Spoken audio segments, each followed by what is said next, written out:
జనసేనకు వరుస కష్టాలు తప్పడం లేదు. మొన్న జనసేన అభ్యర్థులను పోలిన పేర్లతో జాతీయ జనసేన నవతరం పార్టీ అభ్యర్థులు నామినేషన్లు వేశారు. ప్రస్తుతం జనసేన ఎన్నికల గుర్తైన గాజు గ్లాసును స్వతంత్ర అభ్యర్థులతో పాటు నవతరం పార్టీ అభ్యర్థులకు కేటాయించింది ఈసీ.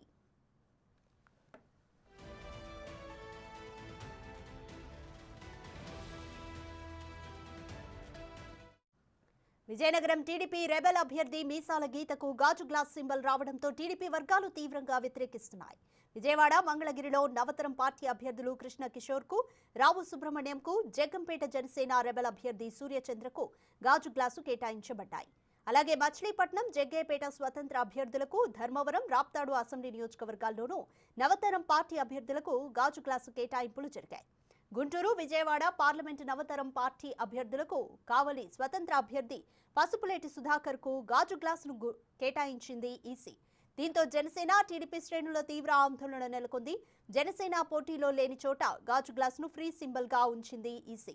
నవతరం పార్టీకి ఇప్పటి వరకు 3 అసెంబ్లీ, 2 పార్లమెంటు స్థానాల్లో అభ్యర్థులకు గాజు గ్లాస్ గుర్తును కేటాయించింది ఈసీ.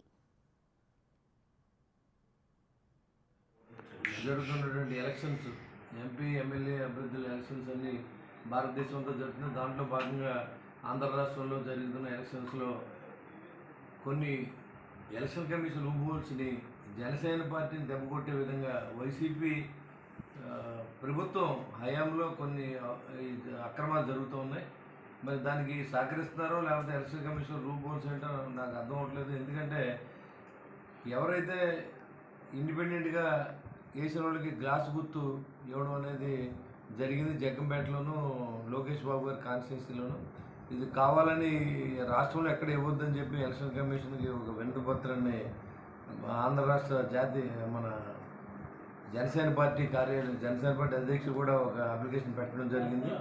అయినప్పుడు కూడా 2 గ్లాస్ గుర్తులను ఇవ్వడం జరిగింది, మంగళగిరిలోను, జగ్గంపేటలోను.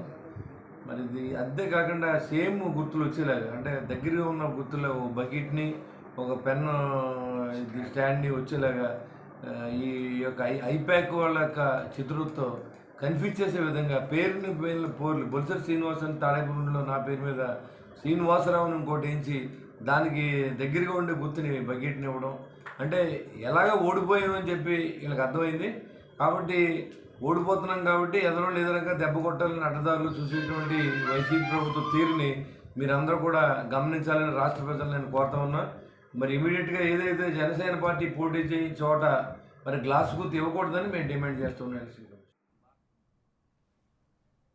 రైట్, మోర్ డీటెయిల్స్ మా ప్రతినిధి శివ అందిస్తారు.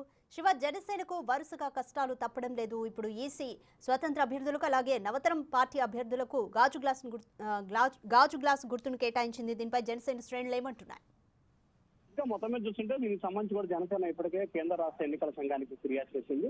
నిన్న కేంద్ర ఎన్నికల సంఘానికి ఫిర్యాదు చేసిన నేపథ్యంలో కూడా వారి దగ్గర నుంచి ఇంకా పూర్తి స్థాయిలో స్థానికంగా ఉన్న ఆర్ఓలకు ఎటువంటి ఆదేశాలు అందలేదని చెప్పి కూడా సమాచారం ఉంటుంది. ముఖ్యంగా తెలుగు రాష్ట్రాల్లో నామినేషన్ విత్డ్రా ప్రక్రియ ముగియడంతో విజయనగరం, పోలవరం, ఉండి, గన్నవరం స్థానాల్లో ఉన్న కూటమి అభ్యర్థులు రెబల్ గా పోటీ చేస్తున్న పరిస్థితి కనిపిస్తోంది. గన్నవరం కూటమి అభ్యర్థికి సంబంధించి కూడా శ్రీనివాసరావు రెబల్ అభ్యర్థికి గ్యాస్ బండని కేటాయించారు. అలాగే విజయనగరం టీడీపీ రెబల్ అభ్యర్థి మీసాల గీతకి కూడా గాజు గ్లాసు కేటాయించిన పరిస్థితి కనిపిస్తోంది. అలాగే విజయవాడ, మంగళగిరి, ధర్మవరం, రాప్తాడు నియోజకవర్గాలకు సంబంధించి విజయవాడ పార్లమెంటు, గుంటూరు పార్లమెంటుకు సంబంధించి కూడా ఏదైతే నవతరం పార్టీకి సంబంధించి కూడా గాజు గ్లాస్ గుర్తుని కేటాయించినట్లు కూడా తెలుస్తా ఉంది. అలాగే మచిలీపట్నం, జగ్గయ్యపేట స్వతంత్ర అభ్యర్థులకు కూడా గాజు గ్లాస్ గుర్తుని కేటాయించారు. జనసేన పార్టీ లేని చోట గాజు గ్లాస్ ను ఫ్రీ సింబల్ గా ఈసీ చేసింది. దీనికి సంబంధించి కూడా కేంద్ర రాష్ట్ర సంఘాల ఎన్నికల కమిషన్ కి ఇప్పటికే జనసేన అయితే ఫిర్యాదు చేసింది. రేపు దీనికి సంబంధించి ఒక స్పష్టత వచ్చే అవకాశాలు అయితే కనిపిస్తా ఉన్నాయి. మరొక వైపు కావలి స్వతంత్ర అభ్యర్థి సుధాకర్ కూడా గ్లాస్ గుర్తు కేటాయించినట్టు తెలుస్తా ఉంది. ఎక్కడైతే రెబల్ గా, ఇండిపెండెంట్ గా పోటీ చేస్తారో వాళ్ళకి 2 సింబల్స్ ని కోరుకునే విధంగా ఆప్షన్ ఇస్తుంది ఎన్నికల సంఘం. ఆప్షన్ లో భాగంగా ప్రతి ఒక్కరు కూడా గాజు గ్లాస్ సింబల్ ని కావాలనే సైబల్ టెన్నిస్ గా కూడా కోరుతున్నట్టు తెలుస్తోంది. మరి దీనికి సంబంధించి కేంద్ర రాష్ట్ర ఎన్నికల సంఘాలు ఏ రకంగా వ్యవహరిస్తాయి, ఏ విధంగా చర్యలు తీసుకోబోతున్నాయి, దీనికి సంబంధించి కేంద్రం నుంచి రాష్ట్ర ఎన్నికల సంఘానికి ఆదేశాలు వస్తే ఎటువంటి కార్యాచరణ ఉండబోతుంది అనే దానికి సంబంధించి కొంత క్లారిటీ వచ్చే అవకాశాలు అయితే కనిపిస్తా ఉన్నాయి. Radhika. Right, thank you Shiva.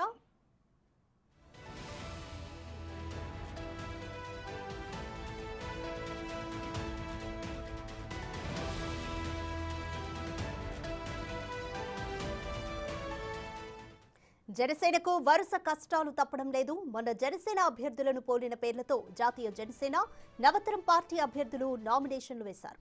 ప్రస్తుతం జనసేన ఎన్నికల గుర్తైన గాజు గ్లాసును స్వతంత్ర అభ్యర్థులతో పాటు నవతరం పార్టీ అభ్యర్థులకు కేటాయించింది ఈసీ.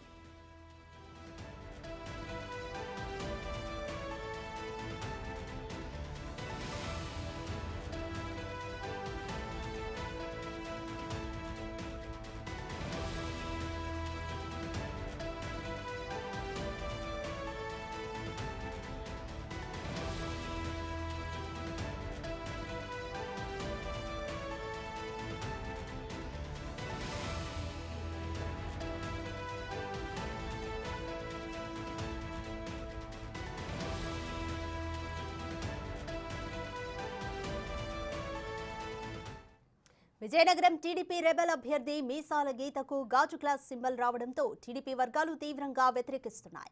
విజయవాడ, మంగళగిరిలో సైతం నవతరం పార్టీ అభ్యర్థులు కృష్ణ కిషోర్కు, రావు సుబ్రహ్మణ్యంకు, జగ్గంపేట జనసేన రెబెల్ అభ్యర్థి సూర్యచంద్రకు గాజు గ్లాసు కేటాయించబడ్డాయి. అలాగే మచిలీపట్నం, జగ్గేపేట స్వతంత్ర అభ్యర్థులకు, ధర్మవరం, రాప్తాడు అసెంబ్లీ నియోజకవర్గాల్లోనూ నవతరం పార్టీ అభ్యర్థులకు గాజు గ్లాసు కేటాయింపులు జరిగాయి.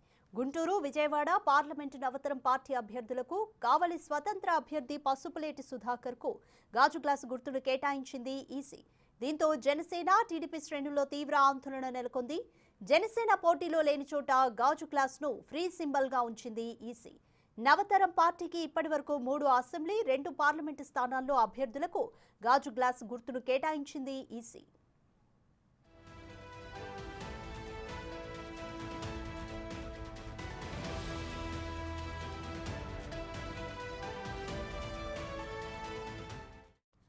జనసేన అధినేత పవన్ కళ్యాణ్ మాట్లాడుతున్నారు. లైవ్ చూద్దాం. ఆంధ్రప్రదేశ్ లో ఒకళ్ళు కాదు, ఇద్దరు కాదు, 62,000 మంది విద్యార్థులు చచ్చిపోయారు. ఇది ఎప్పటికీ బయటికి రాదు. ఇది 62,000 మంది విద్యార్థులు మృతి చెందారు. 5 సంవత్సరాల నుండి 18 సంవత్సరాల వయసు బిడ్డలు. ఏ రోజు కూడా జగన్ దీని మీద ప్రెస్ మీట్ పెట్టలా. వీరి అనారోగ్య సమస్యలు ఏంటి, పౌష్టికాహారం లోపం వల్ల చనిపోయారా, ఇంకేదైనా ఇతర ఇబ్బందులు ఉన్నాయా అని కనీసం హెల్త్ సర్వే చేయించలేదు. దీని మీద ఒక్క ప్రెస్ మీట్ పెట్టలేదు. చివరికి జగన్ ఎలాంటి స్థాయి వ్యక్తి అంటే పిల్లలకి ఇచ్చే చిక్కీ కవర్ల మీద కూడా 67 కోట్లు దోచేసిన వ్యక్తి. ఎమ్మెల్యే వాసు గారేమో పేకాట క్లబ్బులు, జగన్ గారేమో చిక్కీల మీద కూడా 67 కోట్లు దోచేసిన వ్యక్తి. స్కూల్ పిల్లలకి ఇచ్చే నోట్స్ మీద చిన్నప్పుడు నేను కూడా స్కూల్లో చదువుకున్నాం. ఎవరు అట్టలు వేసుకోవడానికి బాగుంటుంది మనకి స్కూల్ అట్టల మీద, స్కూల్ పుస్తకాల మీద ఎవరు అట్టలు ఉంటే ఇన్స్పైరింగ్ ఉంటుంది.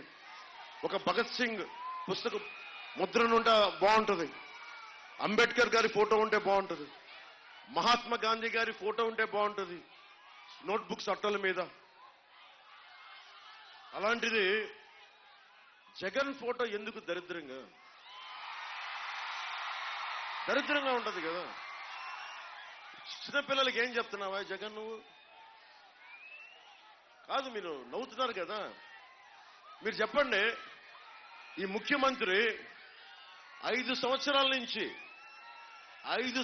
నుంచి బెయిల్ మీద ఉన్న వ్యక్తి. ఇతను 32 కేసుల పైన 39 కేసులు ఉన్న వ్యక్తి 5 సంవత్సరాలు బెయిల్ మీద తిరుగుతా ఉన్నాడు. ఇక్కడున్న మీరు ఒక్కళ్ళకి పాస్పోర్ట్ కావాలి అంటే, ఏదైనా ఉద్యోగం కావాలంటే పోలీస్ వెరిఫికేషన్ కావాలి. పోలీసులను నియంత్రణ చేసే వ్యక్తి 5 సంవత్సరాలు బెయిల్ మీద ఉన్నాడు. ప్రభుత్వ అధికారులు లంచాలు తీసుకుంటున్నారా లేదా అని చెక్ చేసే ఏసీబీ మీద ఆధిపత్యం చూపించే వ్యక్తి ముఖ్యమంత్రి. ఆ ముఖ్యమంత్రి మీద ఎన్ని కేసులు ఉన్నాయి? 30 కేసుల పైన 5 సంవత్సరాల నుంచి బెయిల్. ఏం సూచిస్తుంది ఇది? మనకు ముఖ్యమంత్రి మనోడా, మన వర్గపోడా, మనోడని కాదు, ముఖ్యమంత్రి స్థానంలో ఉండేవాడు సరైనోడా కాదా అనేది మనం అందరం ఆలోచించాలి. మీ భవిష్యత్తు ఇది.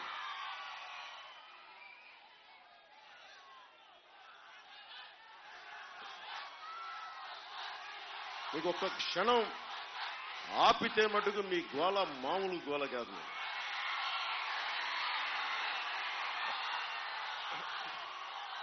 నేను ఆంధ్రప్రదేశ్, ఉమ్మడి ఆంధ్రప్రదేశ్ ఒక ప్రభుత్వ ఉద్యోగి కొడుకుని నేను.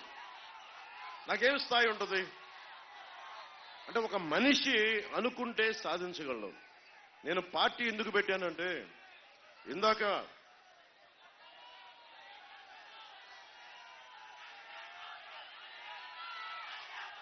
మన పుట్టా మహేష్ యాదవ్ గారు చెప్పినట్టుగా సినిమాలు చేసుకుంటే నాకు చాలా డబ్బులు, ఈ 5 సంవత్సరాల్లో డబ్బులు సంపాదించా, ట్యాక్సులు కట్టా, నేను ఎవరితో గొడవ పెట్టుకోకర్లా.